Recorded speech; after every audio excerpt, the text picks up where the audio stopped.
400 पार के नारे पर लगा ग्रहण। हरियाणा में सरकार पर छाया काला साया। 24 के परिणाम से पहले कांग्रेस में जश्न, बीजेपी में मातम। क्या बीजेपी के 400 पार के नारे पर ग्रहण लग चुका है?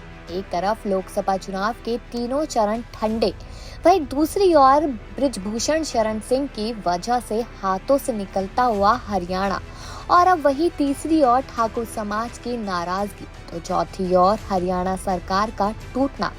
क्या हो रहा है? ये तो क्या सच में बीजेपी की खुशियों को किसी की नजर लग गई? हरियाणा में राजनीतिक घटनाक्रम तेजी से बदलता दिख रहा है। 3 निर्दलीय विधायकों की समर्थन वापस लेने के बाद विधानसभा में बीजेपी का नंबर गेम बिगड़ा है। आइए जानते हैं कि हरियाणा में कब क्या क्या हो गया। इसके बाद पूरी तरीके से हरियाणा बौखला गया। अब बता दें कि जननायक जनता पार्टी यानी कि जेजेपी नेता और हरियाणा के पूर्व डिप्टी सीएम दुष्यंत चौटाला ने नायाब सैनी सरकार को गिराने के लिए कांग्रेस को खुला ऑफर दिया है।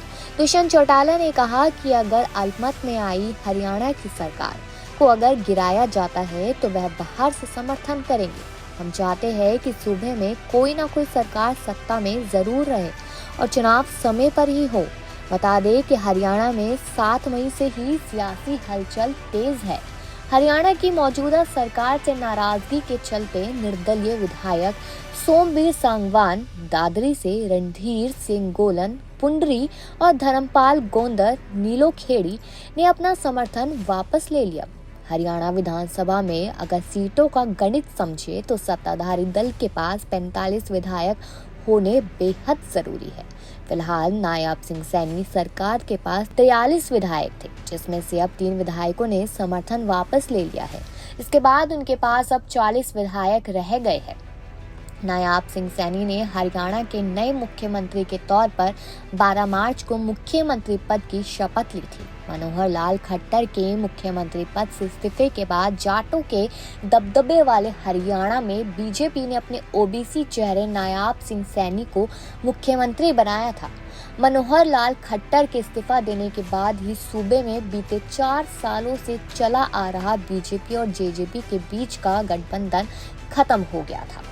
अब दुष्यंत चौटाला ने गठबंधन टूटने के बाद कहा था कि जननायक जनता पार्टी के किसी भी सदस्य ने पार्टी नहीं छोड़ी है। उन्होंने संकेत दिया कि बीजेपी जेजेपी के बीच दरार लोकसभा सीट शेयरिंग के समझौते पर असहमति का नतीजा है। चुनाव से ठीक पहले मुख्यमंत्री को बदलने का फैसला बीजेपी की सोची समझी रणनीति मानी जा रही है। हरियाणा से पहले बीजेपी ऐसा गुजरात और दूसरे राज्यों में भी कर चुकी थी।